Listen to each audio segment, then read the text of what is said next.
Ladies and gentlemen, boys and girls of all ages, welcome to the Football Stooges. We're happy to give you another episode. We'll have 4 Stooges on today. It's a little late in the night. Sadly, we had some prior engagements. That means Gorlami can't make it. He works very early in the morning. So we'll be 4 Stooges, but still, that is 4 Stooges. Too much for the amount of dumbassery you're going to be hearing from us. We'll have a shorter-ish episode today. This will be a decent length, but again, XFL only had 2 games, the division championships, and then USFL is in midseason, and the NFL now is in the post-draft period, which is kind of a lull until we start getting into training camps, and that's just speculation central. So, now, ladies and gentlemen, please give it up for the Iron Man of the Football Stooges, the one and only Macedon. Thank you. Why don't you break it down? Why don't you break it down why you're so sleepy right now, buddy? Work travel. Monday, wake up at 4:30, go to the airport for 7 a.m. flight, get told, oh shit, the ticket didn't go through from work. Call up the place to set tickets, leave at 3:45, fly to Charlotte, maybe 45-minute layover. Get to Boston at like 9 p.m. Oh wait, my bags are on a different flight but it comes to Boston though. It got delayed till 11 p.m. I didn't get to my hotel until like 11:30, so I was up almost 24 hours. Had to wake up for the work stuff at like 5:30 in the morning. Today, to get back, had to wake up at 3:30 in the morning. I finally got back in the afternoon, and I took a nap. I skipped my alarm. So anyway, hats off to Macedon for making it here. And the man that ditched us for Coachella and didn't even tell us, it's Mamba. That was a while, dude. I was like a week and a half ago, bro. Okay. I was at the fucking draft stream. Okay, that is true. Watching your team draft decently well, as we'll go over. And ladies and gentlemen, the one and only resident Patriots fan, it's K-Duff. Yep, only Patriots fan, only Celtics fan, only Red Sox fan. No, listen. And we do not have any hockey team. I don't know what everybody is talking about. So close the trophy curse. Yeah. It's a trophy curse. Trophy curse. I honestly have no idea what you're talking about. It's not like we have a team that did anything stupid, like blow a 3-1 lead with the best season ever. Any team that would do that would be dead to me. But hey, anyway, underway because the polar bear needs to sleep. I'm gonna say though, my team's out, so go Boston, beat the Sixers. Wait, Boston's out? No, my team's out. My team's out. I'm a Clippers fan, and we got again the 15th straight year in a row. So. Anyway, the Sixers are facing Celtics right now. Yep, let's go ahead. And we beat them by 40 points last night. You did, but then the first game, James Harden turned into MVP James Harden, so that was bad. But anyway, basketball aside, because it's football time, let's go ahead and talk football, and we will start by covering some of the XFL championship games. There were 2 championship games that are going to determine the final game. So let's go ahead and look at the first one. What's that?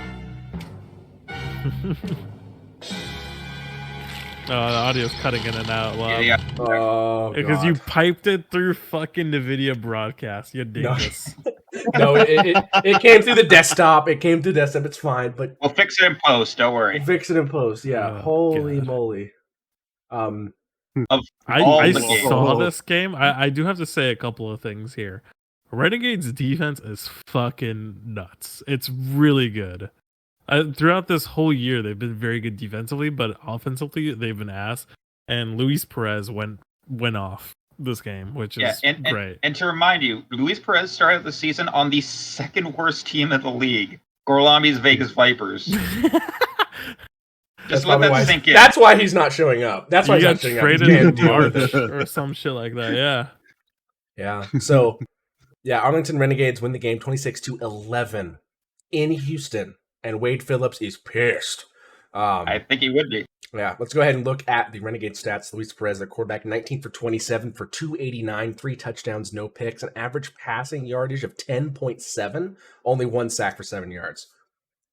Yeah, he also ran for 13 yards on 2 carries. Other rushes were Devon Smith, 24 for 94, Brian Harrion, 3 for 25, and Kelly Bryant, 1 for 5. For receiving, Javon Payton 5 for 121 and 2 touchdowns. Big Caleb game, Vander Esch 5 for 60. LeJuan Whittington 2 for 49. Tyler Vaughn's 3 for 29. Saul Cannella 2 for 18. Brandon Acronado 1 for 14, and Devon Smith 1 for -2. Only one fumble was lost by Tyler Vaughn's, one of their receivers. And their defense caused one interception but no fumbles. But at the same time, as Mamba said, they did not give up many yards. Shout out to Devontae Bosby on that interception. Yeah, total yards in the game were 419 Renegades, 225 Houston. Yeah, Houston completely collapsed. I don't know what the fuck was happening with them, but let's look at the stat sheet. I mean, this is looking like the trade of the XFL history right now. Trading for Luis Perez, who in an elimination playoff game to go to the championship decided to go 19 for 27 for 289, 3 touchdowns, no picks, and a 10.7 yardage. Definitely nothing to sneeze at. Definitely nothing to sneeze at. Yeah, that is a very impressive performance. Almost 300 yards and over 50% passing with no interceptions and 3 touchdowns is accurate football and a very good quarterback performance. Yeah, very well done. Looking at the Roughnecks, they actually had 2 quarterbacks. Now let's play that audio again, because my God, I don't know why they did this. This was really stupid, especially in a playoff game. What is that? What the fuck is that? Holy yeah, fuck you mean? This is why they lost. I don't know why they're running a 2 quarterback system. I know he only threw 6 times, but like, what the fuck is this shit? Wait, Phil. Wait, Phil. I don't know if you can blame Phillips for this. Just weren't they a running team? Wasn't Houston also good at run? No, that was Orlando. DC. Yeah. DC too. Are really good at running. Their starting quarterback, Cole McDonald, 9 for 25. You heard that correct. 9 for 25, 82 yards, no touchdowns, 1 pick, 3 sacks. Their second quarterback, Brandon Silvers, 3 for 6, 22 yards, no touchdowns, no picks, no sacks. Rushing, Max Borghi, 7 for 48, Cole McDonald, 7 for 47, Bryce Delaney, 4 for 20, Jeremy Cox, 6 for 11, and Brandon Silvers, 1 for 6. Receiving, Dante Burnett, 4 for 57, Bryson Line, 3 for 18, Tavon Saitler, 1 for 11, Travel Harris, 1 for 9, Cedric Bird, 1 for 6, Ajay Harris, 1 for 4, Justin Smith, double nothing, and then Michael Bandy, 1 for -1. Their defense, they have no fumbles, and their defense caused only 1 forced fumble, which they did not recover. Yeah, no, they did. I have no words. Houston. What Houston, the fuck? we have a problem. Is this just Houston Wade has Phillips? multiple Is this problems. just like Wade Phillips incarnate? Like he just changes everything in the playoffs? And I watched this game and I can't even tell if it was just Wade Phillips or just suddenly the whole team just decided to just lay the fattest egg on the field. I don't know. Their defense got exposed. It was weird watching it. I don't know what the hell was going on. Did Houston win a President's Trophy too or something? Like, what the fuck just happened? Now Renegades are going to the XFL Bowl. Yeah, a team that had a losing record on the regular season. 4-6. New York Giants. New York. Oh, is it going to happen again, K-Duff?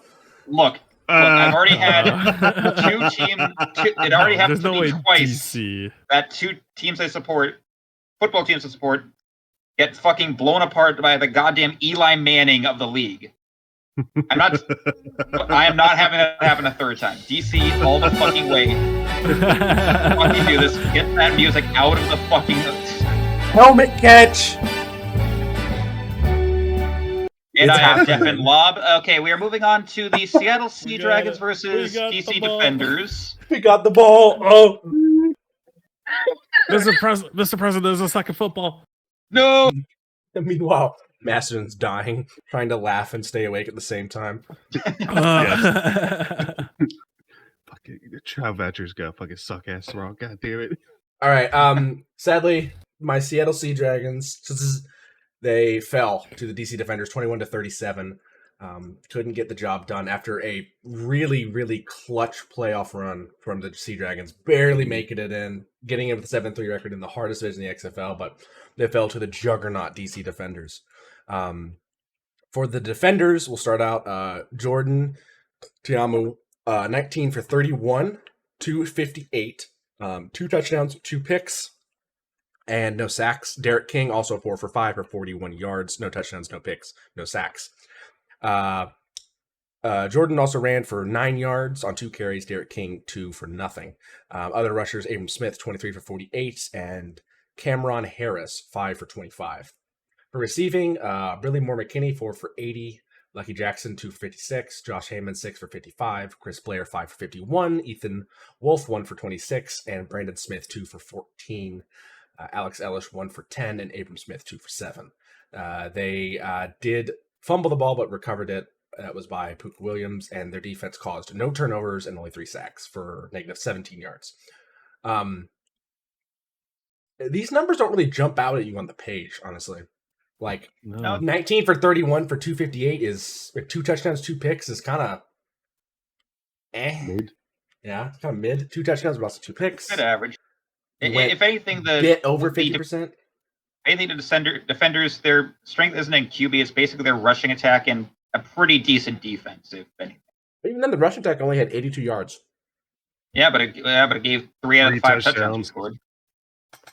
Very true. 2 scored by Cameron Harris and 1 by Abram Smith.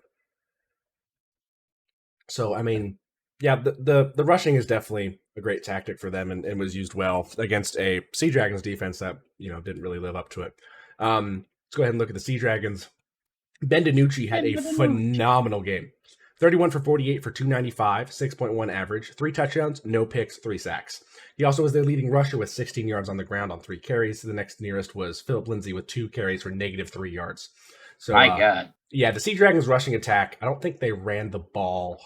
They ran the ball twice, it looks like. Unless these were designed Ben DiNucci runs. I don't Probably know. designed. They barely Christ. ran the ball at all. So Only they I did. think that's They don't. what They kept obviously them. don't listen to the best, podcast that covers the XFL. So that's their first issue. Their second issue is which they one's don't that? listen to me on this podcast when I say run the damn ball. So there you go. Receiving. Oh, whoops. So there we go. Juwan Green, 8 for 89 with 2 touchdowns. Jordan Vesey, 6 for 61. Ja'Cour Pearson, 6 for 56 and 1 touchdown. Juwan Green also had 2 touchdowns. Blake Jackson, 5 for 49. Josh Gordon, yes, that Josh Gordon, 4 for 23 on 11 targets. And Kelvin McKnight, 2 for 17.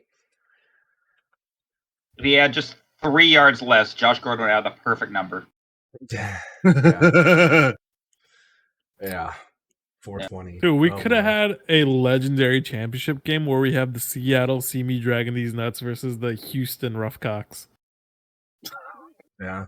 That would You had to be get so it in one more legendary. time. And You then had the to get Sea it. Dragons defense forced 2 interceptions and 1 fumble, which they did not recover, but forced no sacks. So couldn't pressure the quarterback, couldn't run the ball. It kind of just ended up being a shootout, and DC had the more complete pistol, if you will. Yeah. Dragons did It's not not- take your advice. Run the damn ball. That's what gets you to Well, they win. And it didn't. And as you can see, it did not work for them. Seattle couldn't stop goal line. It can make a goal line stand because I bet those rushing touchdowns was probably at like the 1 yard line or something. Teams in Seattle, their past 2 seasons have sucked on the D-line. The Seattle Seahawks and the Seattle Sea Dragons both have had horrible D-lines.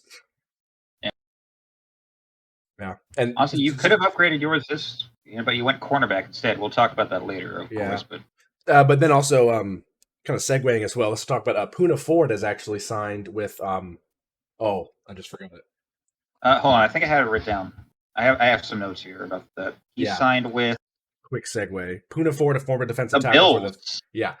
former defensive tackle for the Seattle Seahawks, and now signed with the Bills for less money, but a chance at a ring, hopefully. So, well, not Oh. hopefully. Yeah. I'm a Bengals fan.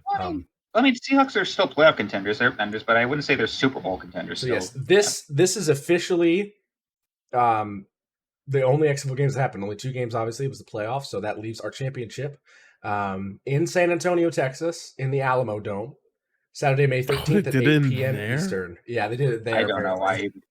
It's a neutral location. It's a good stadium. The Alamo Dome is an amazing stadium. It's indoors. It's well seated. Also, with San Antonio this time of year is not terribly hot and not terribly crazy, so it's okay. But I mean, yeah, it'll be a good spot for it. It's not.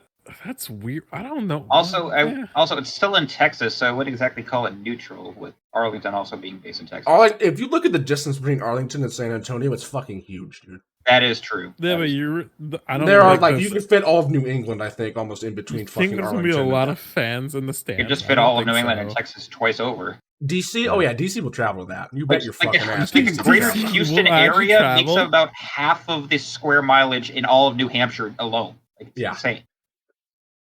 So yeah, no, DC will travel that, and then the Arlington fans are probably like, "Have we fucking won? Honey, get the kids!" Like, it's like when Toronto Raptors fans found out they made the NBA championships a couple years ago. Let's go ahead, Maston. Why don't you break us down on the predictions real quick? Tell us where we're at, because this is the final XFL prediction. Gee, I wonder who's in first. Okay, hold on. So last place is Gorlami. He went 0-2 this week. So 25-18 the season. Next is me. That's 33-16. I went 0-2. Then it's Lob, who went 0-2 this week, 33-15.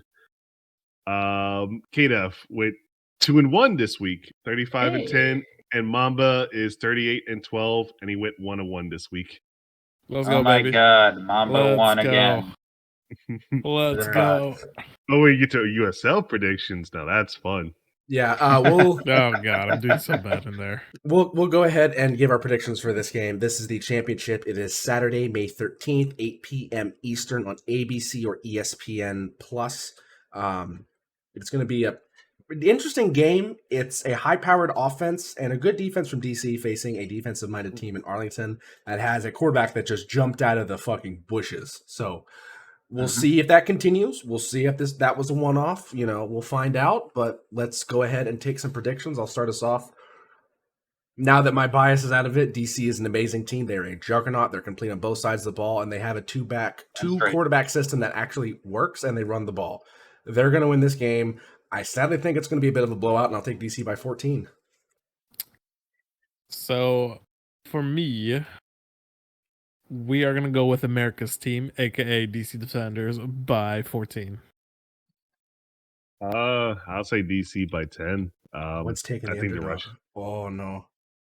No, I don't. If someone takes the underdog, you potentially... Who's close to me? Like, yeah, but I'm like reminded. If KDuff takes the underdog, he could potentially win. Yeah, he takes it. Yes, but here's the thing. I claimed the DC Defenders to start the year, so you're not betting against your own team. Yeah, I can't. I literally can't. I'm also kind of as much as I love the Defenders, I don't think it's going to be a blowout like you're suggesting, Lob, because the Renegades have been a pretty different beast with Luis Perez as now under center for them. So I'm going to say they still win, but more of a 1-point matchup. I'm going to say they win by 6. Okay. All right.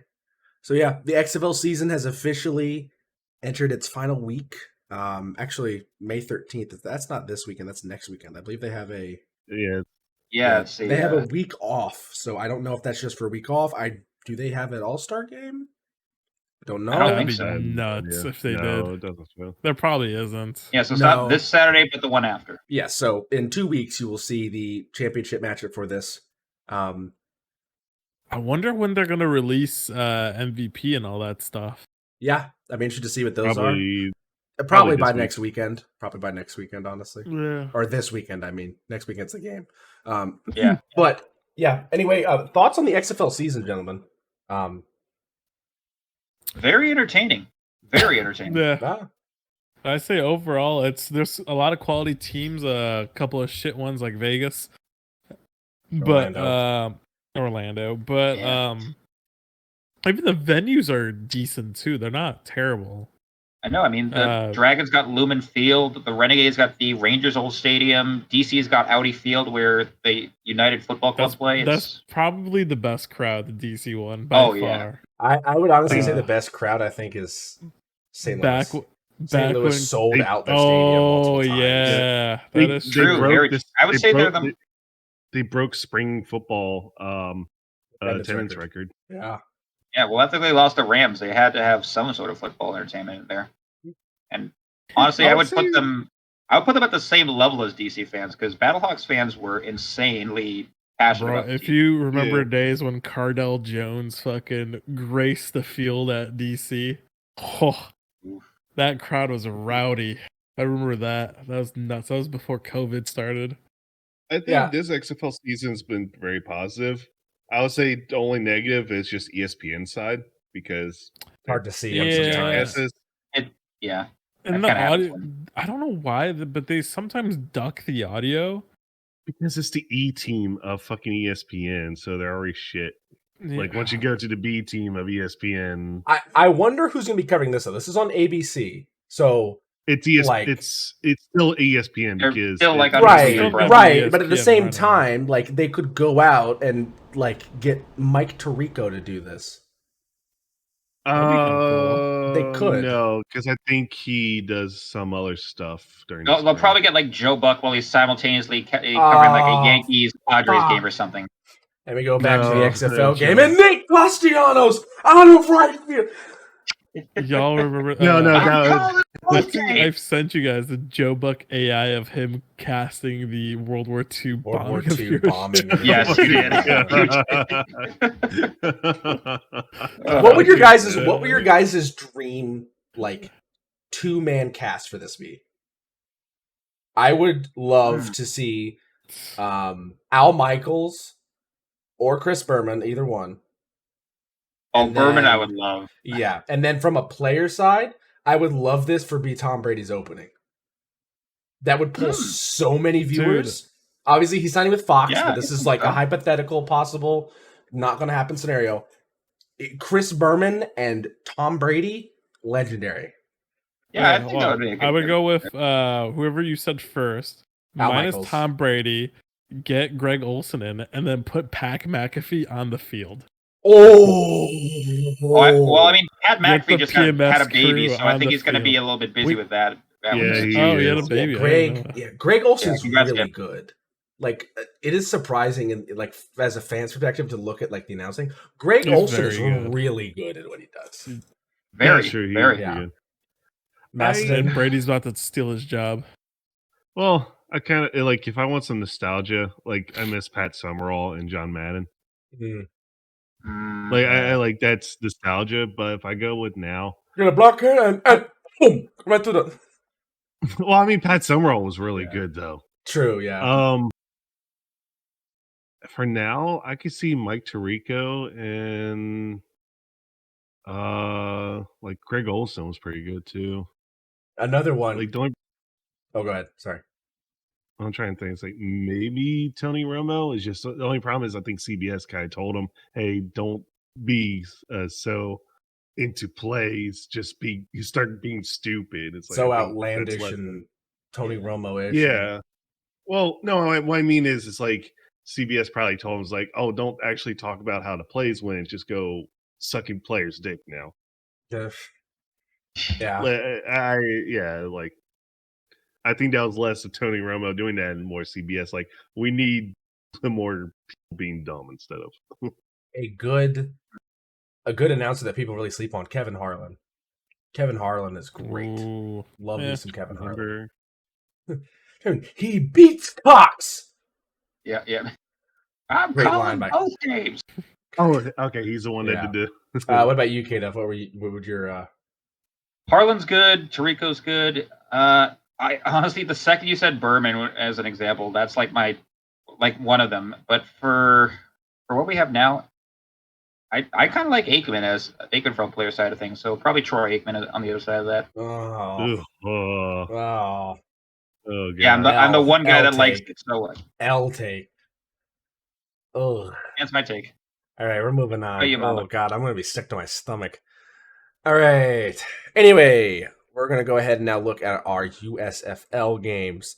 First up, the New Orleans Breakers versus the Birmingham Stallions. New Orleans won the game 45-31. They're now 3-0 in the season. Birmingham takes their first loss, now 2-1.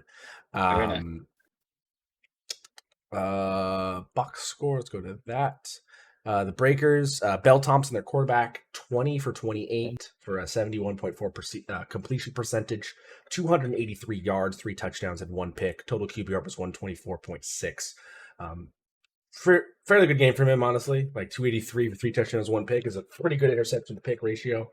The QBR is pretty high. Now, on the ground. Oh! Yeah. Hills was running down Hills. 34 attempts for 191 yards, 5.6 average yards per rush, 3 touchdowns as long as it was 28 yards. Run the damn ball. Me? New Orleans. Derrick Henry, is that you? Is that the Derrick Henry of the USFL? Jesus Herrick Christ. Denry. Did they even throw the ball? I mean, they still decently threw the ball, too. The next nearest rusher was the quarterback, who went 4 for 9 for a 2.2 average. And that was Bethel Thompson, too. That was probably just it was QB pretty balanced. Yeah, the rushing passing was pretty balanced. Damn. Yeah. Well, one man put them on his back. My goodness. One man 34 betrayed by the attempts. country he loves. 34 rushing attempts is nuts. That is nuts. I love this stat. This right here, I love this shit. I love it. That's already that could be like best performance of the year right there. Yes.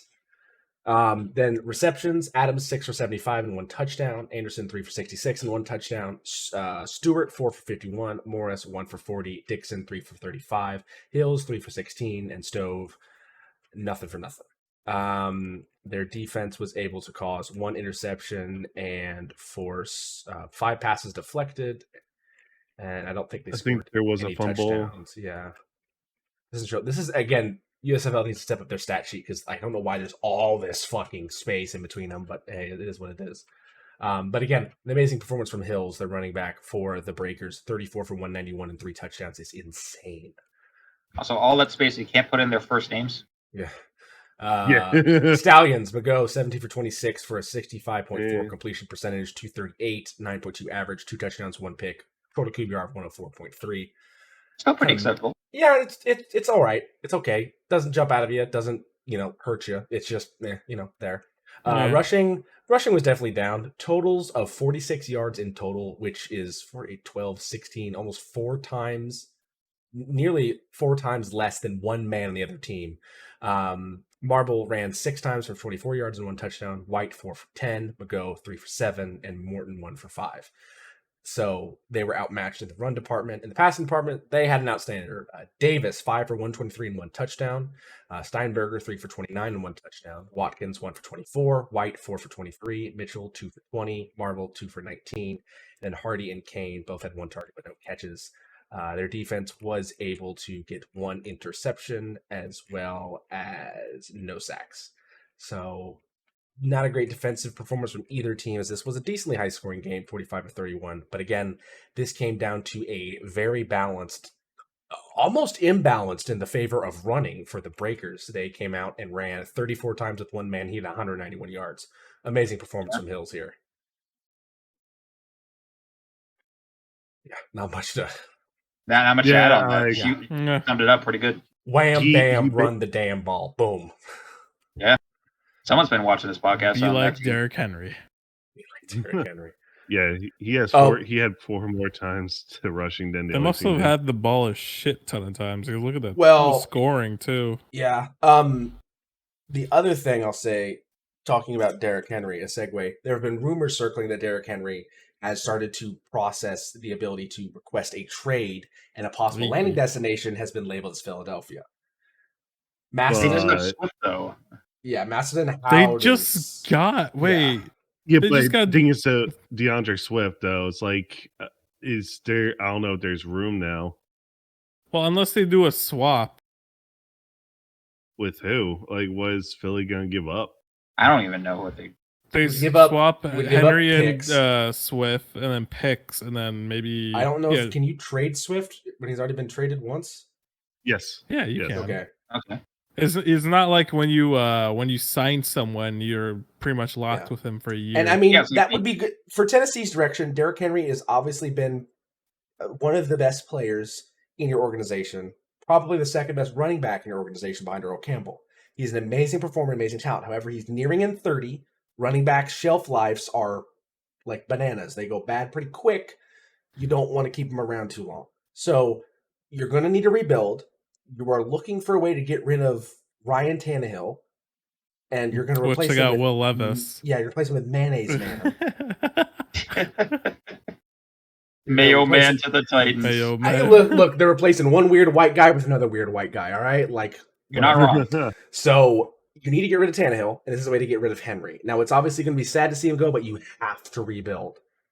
You have to rebuild. You had an opportunity to get a Super Bowl, and you constantly sought after subpar quarterback talent in Marcus Mariota and Ryan Tannehill. You have no one to blame but yourself. Hit the button. Go to rebuild and maybe get some good picks out of Derrick Henry. The Eagles are in the bucket we need to win now mode, and they might bite and give you a couple first rounders. I'm talking one next year and one the year after that, and maybe even a further round draft pick after that, plus DeAndre Swift, who's younger, and all you got to give up is Derrick Henry. Right. Plus, Derrick Henry, he's already got a lot of mileage on him already. Yeah. You have no idea how much more production you're going to get out of him, considering he's been in the league since... How long has it been in the league? Like 2018, 2019, I think? Something like that. Yeah, and the shelf life on running backs is a lot fucking less, especially when you're someone as physical as him. Stiff farming and just bulldozing through enemy defensive lines. What sucks is Tennessee had one of the best running backs in quite some time.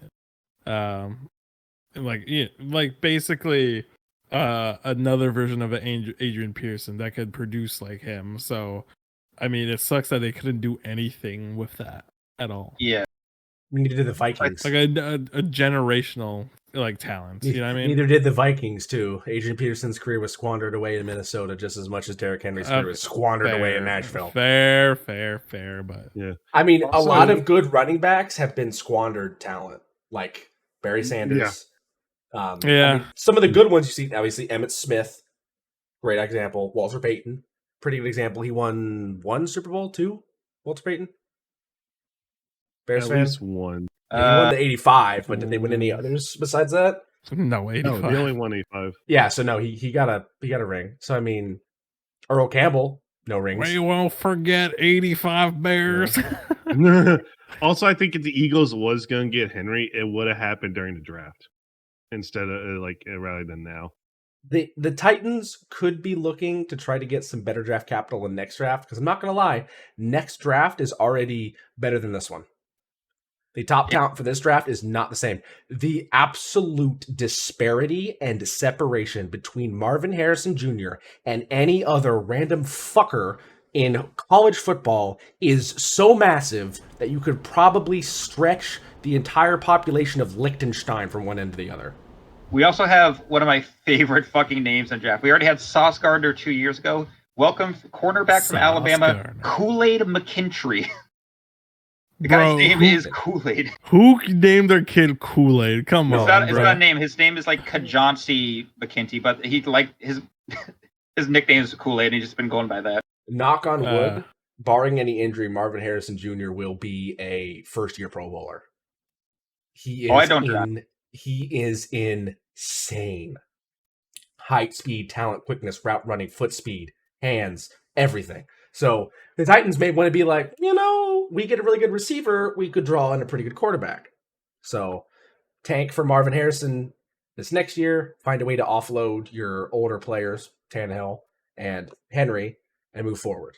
That would be the rebuild process that you need to bite the bullet on. They just got to bite it. And then who's going to bite on the hook, though? So, but anyway, talking about bad Memphis teams, here we go.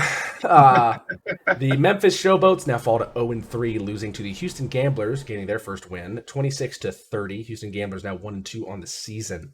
Let's take a look at the box score. First for the Showboats, pretty decent performance for the quarterback, Kelly.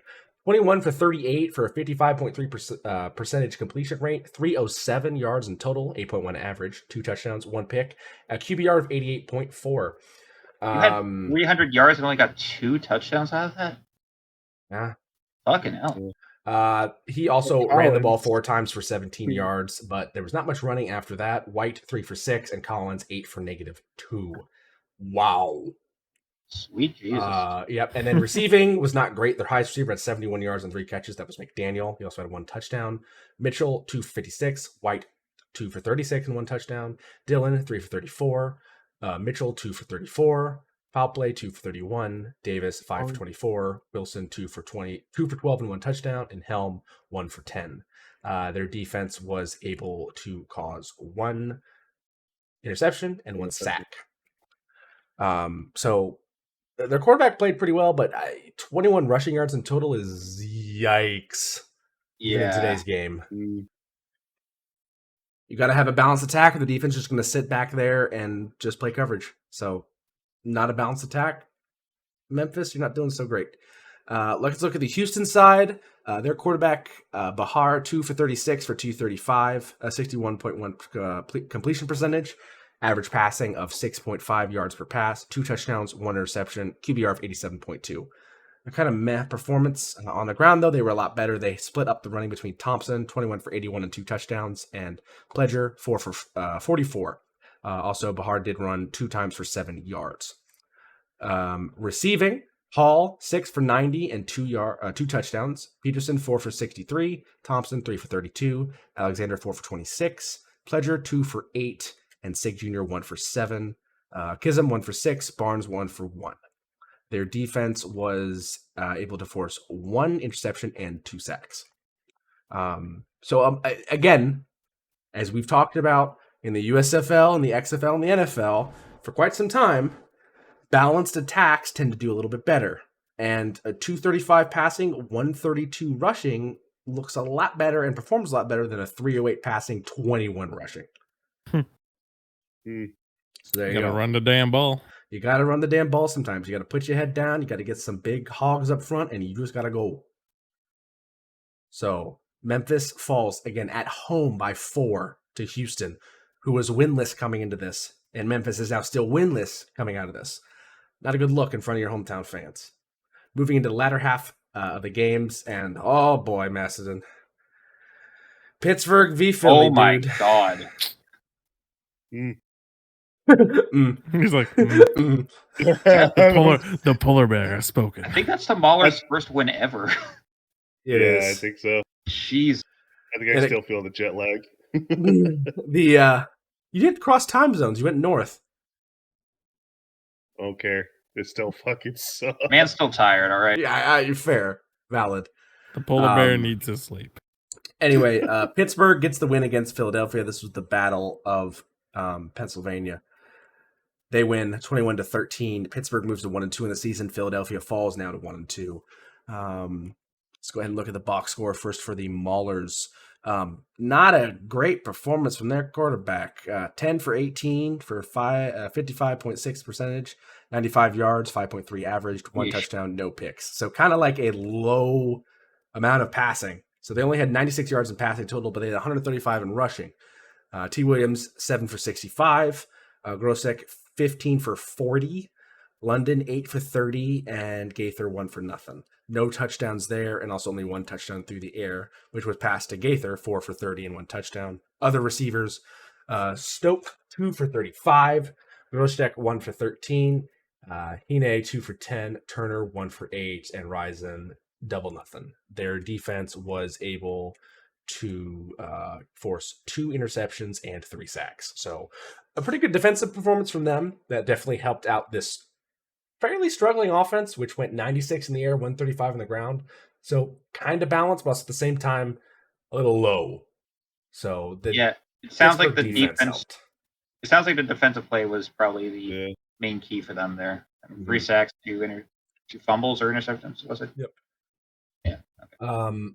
Then the Philadelphia quarterback Cookus, 23 for 36, a 63.9% completion rate, 238 yards in total for a 6.6 average, 1 touchdown and 2 picks. I was about to say, when you have 200 yards and you still lose, how is that possible? And then I see the interceptions. Yeah, Yeah, 69. And look at the rushing. Nice. Good QBR. Colbert the second, 8 for 16. Williams, 4 for 4. Cookus, 5 for nothing. And Rowland, 1 for -2 for 18 total rush yards. As we see once again, a very massive discrepancy between passing yards and rushing yards is not good to have, and you tend to lose. Passing receiving yards, Coleman 8 for 86 and 1 touchdown. Overton 6 for 77. Frowland 3 for 35. Gray 2 for 22. Corbin II 2 for 9. Wells 1 for 7 and Williams 1 for 2. Their defense was able to force no interceptions and 5 sacks. The defense did put in some work, which definitely slowed Pittsburgh down a bit, but at the same time, their offense just couldn't get it going. Only 18 yards on the ground and 238 in the air on a decent percentage, but still 2 picks were thrown by their quarterback. Any thoughts on this, Philly man, Macedon?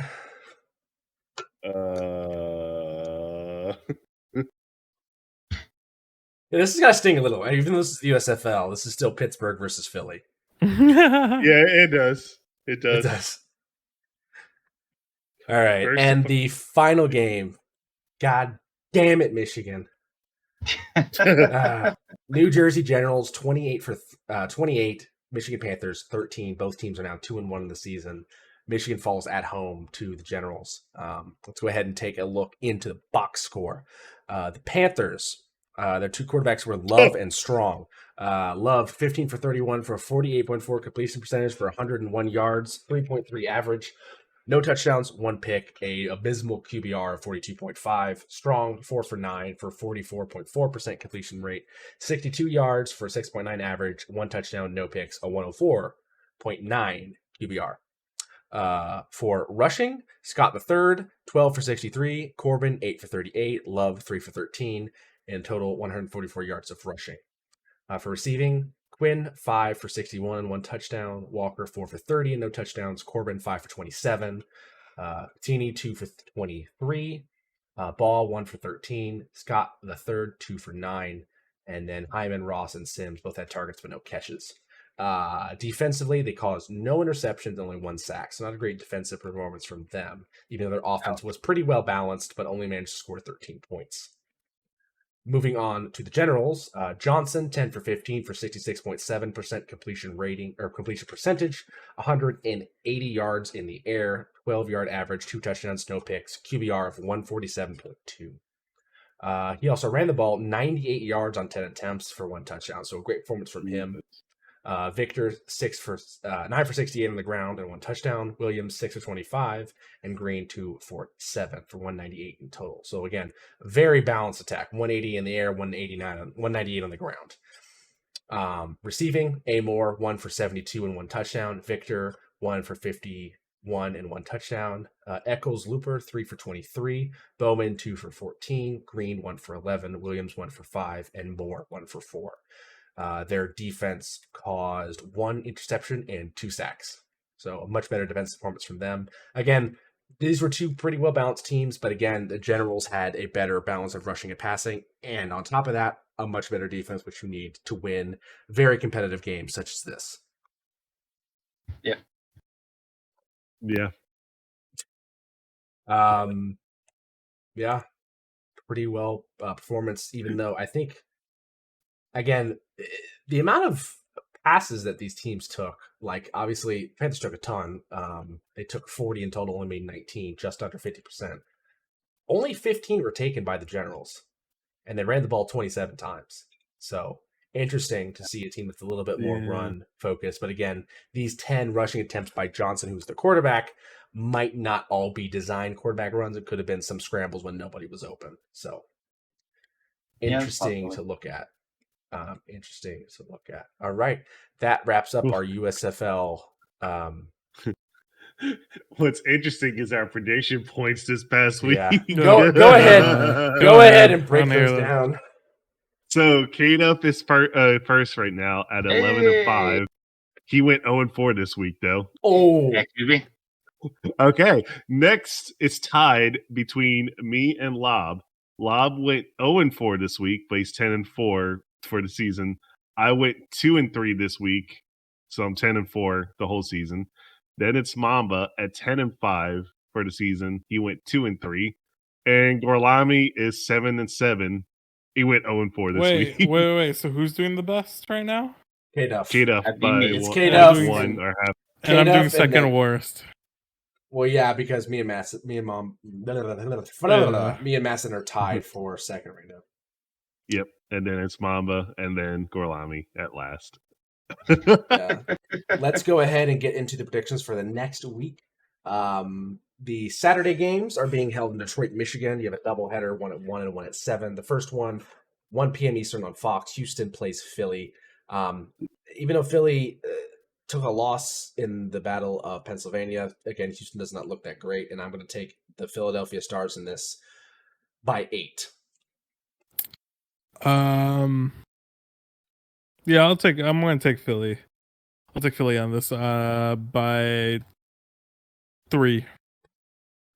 Philly by 5? Philly by 10. Alrighty. Moving on, 7:30 p.m. Eastern. I don't know why this game has a late time slot on NBC, but here we are. Memphis comes to play Michigan at their home field. Memphis couldn't even defend their own home field against a winless Houston Gamblers team. What tells me in primetime they're going to go and beat Michigan in Detroit? Michigan Panthers by 14. I'm gonna keep on rocking with Michigan on this one, so let me go Michigan by 7. Michigan by 10? Michigan by 24. Oh, Yeah. Oh. On to the Sunday games, 3:30 p.m. Eastern on NBC. New Orleans Breakers, the undefeated team left in the league, the only undefeated team left in the league, coming in to play the New Jersey Generals. It's going to be interesting to see if their running back Hill is going to be able to keep up this rushing performance, because running is one of the things that wears the hardest on the body. That's why running backs last so Little. Short. Yeah, so their careers are so short in the NFL because they're every play that you are doing something, usually productive, you're getting clobbered by multiple people. So it's going to be interesting to see if their running back keeps up, and I think he will. I don't think any normal man is running the ball 37 times for 190 plus yards and 3 touchdowns. So all hail King Hill. King Henry's out, King Hill is in, and the Breakers are going to win by 10. I don't know. I want to go Breakers. Let's go Breakers by 3. Yeah, I'm actually going to think New Orleans by 3. Yeah, I'm picking Breakers by 6. Final game of the weekend, 6:30 p.m. Eastern on Sunday. It is the Birmingham Stallions versus the Pittsburgh Maulers. I think I'm going to choose Birmingham in this one. I don't like Pittsburgh, so I'm going to take Birmingham by 5. Yeah, I would agree. Going with the Stallions by 7. Yeah, I'm gonna be saying Birmingham by 7. Birmingham by 9. And the Bear can now sleep. We'll take a quick look at some of the NFL draft picks that we covered yesterday. Obviously, the first round we all covered and gave our opinions on those. So, do any picks stand out for you guys in the later rounds? If you want to do team grades, I think that might be better to look at. Yeah, we could. Like their draft grades. Do you want to just Google it? Team. I got a link actually. I can pull it. Oh yeah, send it. It goes by like best grade, so like which Because team we're did the not best, gonna which is the go worst. by And round. Like, come on.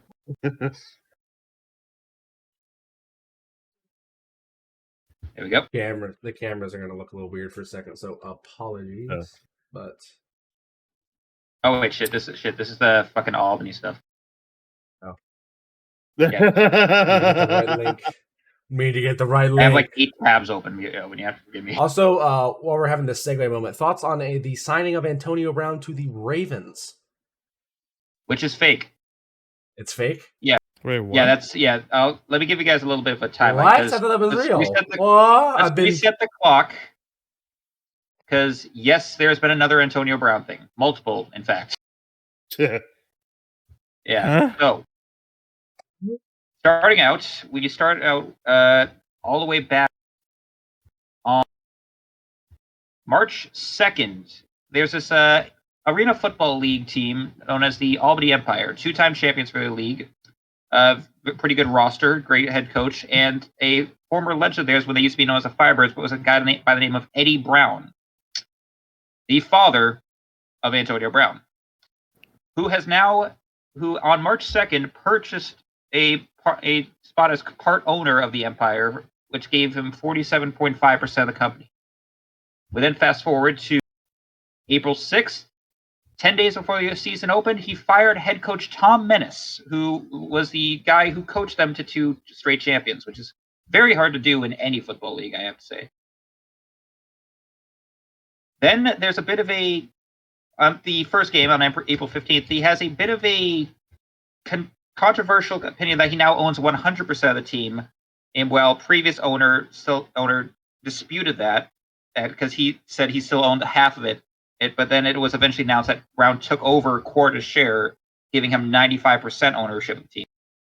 And at that same game, he was also got into a bit of a scuffle with security and was ushered off the field for being unruly. The owner fights his own security people. This is Antonio Brown's dad? No. This is AB himself at this point. His dad was just happened to be a former player. What the fuck? April 21st. So Antonio Brown is owning this team, fires the head coach that won them 2 back-to-back championships. Yeah, and it gets worse. On April 21st, not only did an arrest warrant come out for over $30,000 in unpaid child support out of Broward County, Florida, but he also has a lawsuit filed against him by celebrity jeweler Shuki International, claiming he owns $1 million for jewelry he bought from them but never has sent them payment for. Cut to draft day, April 28th, is when he tweeted out that picture you're talking about, Lob, of him in a Ravens jersey, saying he's excited to return to the NFL this year. #RavensFlock. The Ravens have said that is not true, and that there's no news of AB joining Baltimore's or at this time. Cut to 2 days later, another head coach firing. Brown fired interim head coach Damon Ware, and it also came out that multiple players, including starting quarterback Sam Pasternova, as well as MVP. Hold on, I had a list somewhere of a list that we'll get to in 1 second, as saying that multiple players also got locked out of the team's hotel at an L in Albany, and were ordered strictly by Antonio Brown. The staff of the hotel was strictly ordered by Antonio Brown to not give them keys or their belongings that were still in the room back, to the point that police had to be called in for a possible aggravated assault charge. Yeah. And then we now cut to literally 6 hours ago. Tom Menace is back as head coach, and the fucking Arena Football League commissioner is praising Antonio Brown for his ownership of the team so far to this point as a new owner of the team. So what the fuck? Very interesting. Hey, look, guys, another Antonio Brown signing. Yep. I think I lost brain cells. Whoa. Just listening to that, yeah. I think I almost had a hemorrhage reading all that shit out, because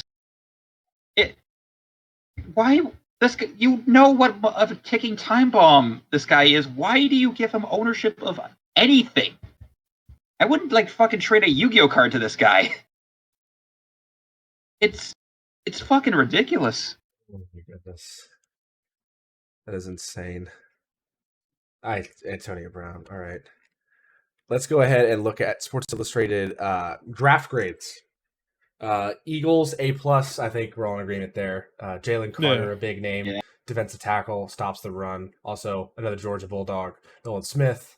Also got a cornerback from Georgia, Keelan Ringo. Great. They just basically every need they needed to. You got themselves a new set of defensive ends, backup quarterback, and Tanner McKee. Obviously, the Jalen Carter pick is great too. Yeah, an offensive tackle. Yeah, some OT action. Man. They got the bag. Or not the also, bag, man. Everything. Let's not forget that they got DeAndre Swift for like a 6th or 7th round from Detroit. Yeah, that was crazy. When I saw what they gave up for Swift, I was like, what? How did he finesse that? I can't wait to see Crazy. Detroit's grade on this. It's Howie Rose. Okay, I don't quite. Howie Roseman somehow grabs random ass shit for nothing, and he's able to. I don't understand how he did I don't know it. how. That's crazy. That one was absurd of everything that has happened. But there was talk that Detroit was trying to trade DeAndre Swift no matter what. Apparently, and that was the best offer. Yes. Evidently. I would be shocked. He could have been a big issue in the locker room. We don't know. We'll see. Yeah, but nobody, not even the commissioners know. Or not, I mean, the owners. So they were not basing it off. No, the owners can know if something's going on, and the GMs are making this trade. Fair. So True.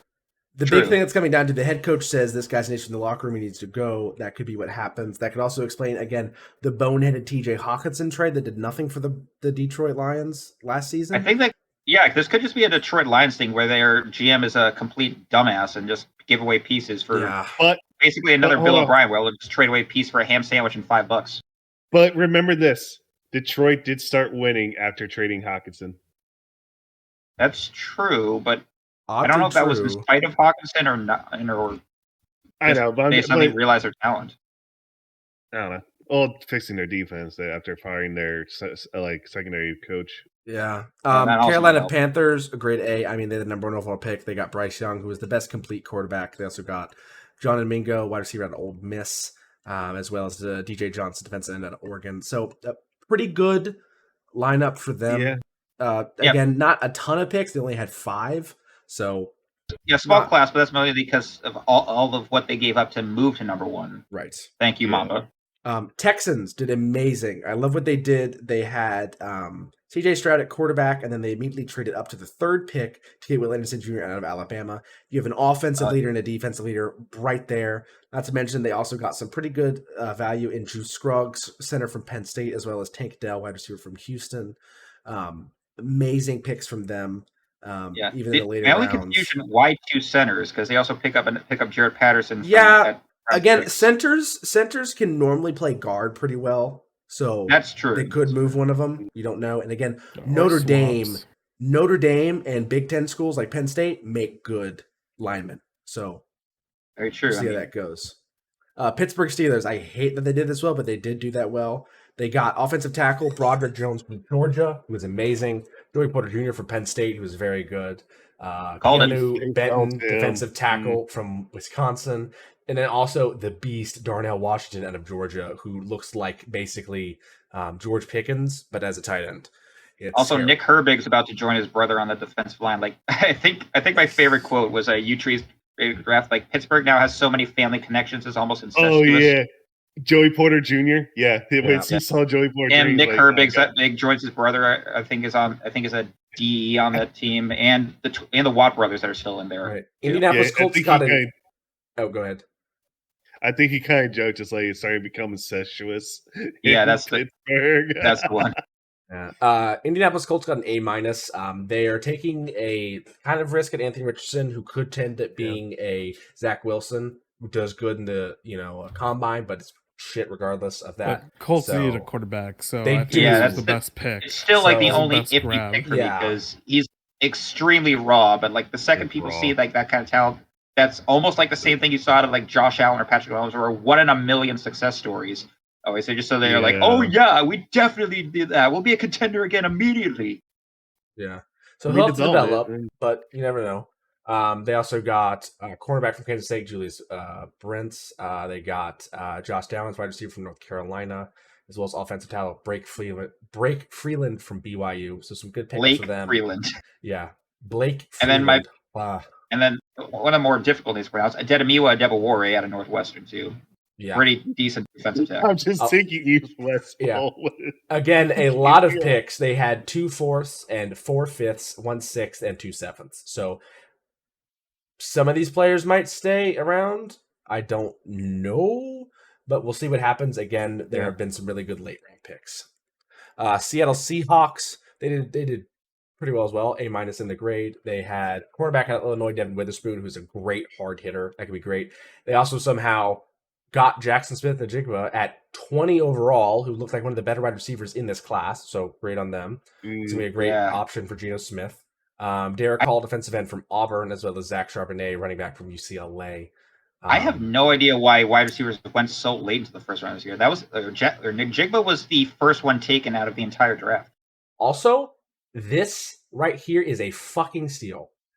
Oluwatimi is amazing. He was one of the highest rated centers in college football and dropped because he wasn't getting that much exposure as the center, basically. And again, centers aren't picked that high, really. So the fact that he wasn't the number one center drafted overall was kind of surprising to me, but at the same time, that is a very good pickup for a Seattle Seahawks line that is kind of struggling. So we'll see how that goes for them. But I think he's pro ready day one. So I think it'll be a great pickup for them. Baltimore Ravens got a B+. They also signed Lamar Jackson, so they're looking for some more options for him since he had no one to throw to but Mark Andrews last year. So they picked up Zay Flowers from Boston College, which really, really hurt K-Duff over here. I wanted him to drop to round 2 for us. Trenton Simpson, linebacker at Clemson. Taven Robinson, defensive end at Ole Miss. Again, a pretty good draft for them. I think the biggest thing is Zay Flowers was a good pickup, and they shored up some defense with Trenton Simpson. Other than that, it was also round 5, Caillou Blue Kelly. That's a pretty decent steal for a cornerback. You think you could just speed run because I gotta go soon-ish. Green Bay Packers, again, not drafting a first-round wide receiver. They got Lucas Van Ness and everyone else that they got. There was a lot of picks that they ended up getting, but not a ton of really noticeable ones, in my opinion. I mean, there's the insurance policy QB at Sean Clifford if Jordan Love doesn't work out. Somehow got Sean Clifford, and then he'll be a great backup in the league. Really smart kid, really good guy out of Penn State. Also Tucker Kraft, tight end, might be pretty good for South Dakota State. I don't know. New York Giants, Deontay Banks, cornerback Maryland, John Michael Smith, center Minnesota, Jalen Hyatt, wide receiver Tennessee. Some pretty good picks for them. Overall, B+ grade. Tennessee Titans, they got the best lineman in the draft, I think. Peter Skronsky out of Northwestern. Amazing job there. Yeah. They ended up taking Will Levis. I don't think that'll work out. Man. Yeah, we don't know. Tajay Spears running behind Tulane, and Josh Wild tight end of Cincinnati. Decent, not many picks, but a B+. Atlanta Falcons. A lot of people like this Bijan Robinson pick. It is still very iffy for me. Yeah, I don't know if I do. I don't know why. I don't know if I like it. He could prove us wrong. He could, but at the same time, it's a very high pick for a running back that I don't think belongs in the first round if there were other running backs available. He's okay, especially when you had his first round available. Especially when you had Tyler Algier emerge as your leading rusher last year. Like, yes, he's a passing catcher, and Cordell Patterson's getting old, but this is still very, very what the fuck is. Yeah. Buffalo Bills, they drafted Dalton Kincaid at tight end. That was his first overall pick, who was a great prospect, amazing tight end talent, but at the same time, they have Dawson Knox already. So it's a little head scratcher. 2 tight end systems don't really work that well, but then they short up their line. Osiris Torrance out of Florida plays guard, and LaDorian Williams linebacker out of Tulane. So not bad for them. They swapped the Kincaid and Osiris picks. They picked Osiris first. That would have been good, but Bengals got a B. They didn't take a tight end, which I thought they were going to, so we're sticking with Irv Smith Jr. Okay. I kind of called it. Is Gronkowski coming out of retirement here? What are we doing? I don't know. If Irv Smith proved me wrong. Prove me wrong, Irv Smith. But at the same time, a little skeptical. We took Miles Murphy. What is it for Gronk to go to? Joe Burrow. Hello? One of the best, like the party atmosphere. In the NFL. Party atmosphere? Skyline Chili? La Rosa's? I don't know. Skyline Chili a party? Party my tummy. Anyway, Miles Murphy, defensive end at Clemson, a good extra pass rusher. I think the clock is ticking on Sam Hubbard. You either become a better pass rusher or you're going to get replaced, which is kind of sad. Love the kid, but at the same time, we need 2 good pass rushing options. DJ Turner, cornerback out of Michigan, great pickup. This kid is a ball hawk. He needs a little bit more NFL experience, I think, obviously, to really develop into what he's going to be, but he is a quick, fast, and very hard hitter at the cornerback position. We also got safety Jordan Battle out of Alabama. That's great. Alabama players are always very, very football smart, and they're really able to do really well. Picked up a secondary running back after Samaje Perine left, and Chase Brown of Illinois, who's a very good running back, and then Charlie Jones, wide receiver at Purdue, might not see any action, but we'll see. Purdue. But again, I would love them to take Michael Myers, but it is what it is. So, Los Angeles, wow. Yeah, the picks get them a lot. The compensatory picks. Yeah. Compensatory. Overall grade B, they got Steve Avila, offensive line at TCU, Byron Young, linebacker at Tennessee, Kobe Turner, defensive tackle at Syracuse. They just have a lot of holes to fill, and they have plugged a lot of those apparently pretty well. But again, a lot of these are 7th, 6th, and 5th. Who knows what they're going to be able to do. Stetson Bennett QB out of Georgia, too. He also went to the... Yeah. Stetson Bennett. Round 4. A 25-year-old rookie. Yikes. Could be a great... Again, there's some quarterbacks I feel like are drafted because of their mental game, and they'll be great backup quarterbacks. True. You never know. Since Bennett could prove us wrong. Minnesota Vikings. Jordan Addison, wide receiver USC, is a great pick. But then after that, it's a little iffy. Mekhi Blackman, cornerback USC, or Blackman, cornerback USC. Jay Ward, safety at LSU. They didn't draft a quarterback till the 3rd round, so they missed out on a lot of good quarterback options when they probably should have drafted him first because, yes, LSU was helpful, but you lost Patterson, so... Yeah, they could have gotten Deontay Banks there because they drafted right before the Giants did. Not great. Saints not much to talk about here. Overall grade B, their first overall pick was Brian Brees, defensive tackle Clemson. Bears, Darnell Wright, offensive tackle for Tennessee, great pick, as well as Gavon Dester, defensive tackle Florida. Some good pickups from them. Kansas City Chiefs actually had a pretty good draft. They acted Felix Uzoma, defensive tackle for Kansas State. Another option for Patrick Mahomes at wide receiver, Rashad Rice out of SMU, and some lineman options in Wayne Morris, offensive tackle, Oklahoma. So could turn out to be some pretty good picks. We'll have to see how they develop. Arizona Cardinals did not draft well. They got Paris Johnson Jr., who is a prospect that I've not liked. As a Michigan fan, I watch Ohio State one time a year, and this man was getting destroyed the past 2 years against Aiden Hutchinson, which, again, very, very, very first pick in the draft, or the 2nd overall pick in the draft last year. So, fair. But then even this year, he was getting blown away by guys that were barely even drafted. So yeah, they did need to address the O-line, so I guess get the pick. My question is, why did they trade away from getting Will Anderson Jr.? Yeah. What about him did they not like? I don't know. New England Patriots, a weird draft. Not only did they draft a punter out of Michigan State in the 6th round, they drafted a wide receiver out of Liberty University in the 6th round. And a kicker in the 4th round. Don't even start a kicker in the 4th round. Still, I gotta say, love the Keon White and Christian Gonzalez selections. Love those. Round 2, 46, Keon White, outside linebacker, Georgia Tech. Great pick. And Christian Gonzalez, quarterback out of Oregon. Amazing find at 17. Antonio Maffei, guard out of UCLA. I also... Yeah, that guy's a pretty much a stonewall for them. I've kind of like this. Is probably the biggest deal of the draft. Christian Gonzalez at pick 17 in round 1, falling to the Patriots. Amazing, especially in a Belichick defense. Any mock I had, I didn't have him falling anywhere out of the top 10. I have no idea how he fell down to that level, but I love it. Again, we also saw who else fell down out of the top 10. Mayo man, New York Jets. New York Jets basically started to draft people to protect Rodgers. They drafted Tippmann, center out of Wisconsin, Carter Warren, offensive tackle out of Pittsburgh, and then drafted a couple linebackers as well. So shoring up the defense and protecting Rodgers. Then we got into the bad. The Browns drafted Cedric Tillman. Their first pick was in the 3rd round. So already it's bad. I think that kind of already explains wide receiver out of Tennessee, so that explains that well enough. Funny enough, Cedric Tillman I had going to them in my draft. In my mock draft, so then the Lions, whatever the fuck the Lions did, they drafted Jamar Gibbs, running back Alabama. I mean, that makes sense now that they got rid of DeAndre Swift. Okay, we need another running back, but like Jamar Gibbs probably would have been available to you at pick 18 or even 34, maybe even 45. Yeah. So I don't know why how you Brian decided to Branch even pulled him. Yeah. You could have gone after any of the tight end options that were out there. There were so many, and you got rid of TJ Hawkinson. You could have a great tight end option, but you didn't go after that. You went after Jamar Gibbs. Then you followed up with Jack Campbell, linebacker at Iowa. Yes, he won the best linebacker in the NCAA, so he could turn out to be great. But at the same time, linebackers are not as useful as they used to be. It's better nowadays, honestly, to have more of a pass coverage linebacker than a run stopper. Jack Campbell's a run stopper. So...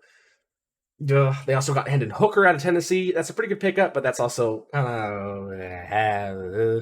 so that's more of a future thing. Yeah. Again, I think Hendon Hooker will be a good quarterback, but I don't know when someone's going to give him a chance. So we'll see. True. Vegas Raiders, they basically didn't address any of the options they had. Like they got Michael Meyer, tight end Notre Dame. Okay, well, Tyree that Wilson, would make sense. Defensive end. the Michael Mayer pick makes sense because it's a very, very Patriots move to draft a meathead tight end that's the best in their position for this draft class. Tyree Wilson, Tyree Wilson was Texas a good. Tech. He Yeah, actually a good pick. it was okay, but then DT, wide receiver, one cornerback, one safety, and a quarterback after you assign two. I don't. Aiden O'Connell, quarterback Purdue, as well as a Texan. From the Texans. They took Aiden O'Connell. Yeah. So they drafted their first quarterback in round 4, and they drafted their first safety in round 5. They could be great, but at the same time, the talent there is a little more diluted. The Niners, even though the draft wasn't great, J.R. Brown in round 3, they drafted Jake Moody, kicker out of Michigan, at the second highest overall pick number a kicker has ever been drafted at. Pick number 99, coming in right before pick 100. Jake Moody is phenomenal. The only 2 kicks he missed last season were from 50 plus. So, yes, Jake Moody is, as far as kickers go, he's NFL ready, and he will be a phenomenal asset if they're able to get him into proper positions. So that's the best picker from this. The rest of this is, whoa. Tampa Bay Buccaneers, wow, what are you doing? They drafted defensive tackle Kalijah Casey out of Pittsburgh, and then Cody Mock, offensive line of North Dakota. That is a good one. Monster. Though. Yeah. These 2 are great. The rest of these, what the fuck are you doing? Defensive end, linebacker, tight end, cornerback, wide receiver, and defensive end. So the linebacker one kind of makes sense because apparently Devin White requested a trade too. Yeah, I mean, Cody Mosh will be great friends with Ryan Jensen. They're literally the same person, and Kalijah Casey seems to be pretty good. But again, Vita Vea is 5 people. Only difference is Moch is just missing his 2 front teeth. Apparently. Yeah. Dallas Cowboys, as always. Drafting really weird. They took 2 Michigan players. Great. They drafted Mozzie Smith, defensive tackle out of Michigan. That was pretty high, I thought, especially for a defensive tackle. He's pretty strong. He's good. I thought there were some better defensive tackles in the draft, even as a Michigan fan, but he's still a solid player and a very strong one. And then Luke Schoonmaker. There were so many better tight ends. I love Schoonmaker. Loved watching him play at Michigan. But, dude, there were so many better tight end options. I don't get it. Yeah. He's a really, really good kid. I've heard from a lot of reports about him and everything, so maybe that's what Jerry Jones wants, a goody two-shoes kid after dealing with Des Bryant for so many years, but I don't know. I will give props to them for one thing. It's probably the good feel-good moment of the draft. The Deuce Vaughn pick. They picked their head of scouting is a guy named Chris Vaughn, and he was the one who gave the call to his son saying that they were going to draft him. Yeah, you want to come to work tomorrow with me. That was pretty cool. The Chargers, outside of Quentin Johnson, who's a great prospect at wide receiver, but struggles with his catching ability, the rest of these picks were kind of crazy. They did end up drafting Max Duggan, which is kind of interesting because Max Duggan did have Heisman capabilities and almost won it, and they drafted his best target, Quentin Johnson. So and his second best target, Darian Davis. So basically, what the Eagles do with Georgia players, the Chargers did with TCU players. Yeah. So. I mean, it's not uncommon seeing QBs 7th round just because. But also at the same time, it's great to have guys that already have a synergy together, because Joe Burrow, Jamar Chase was great from day one.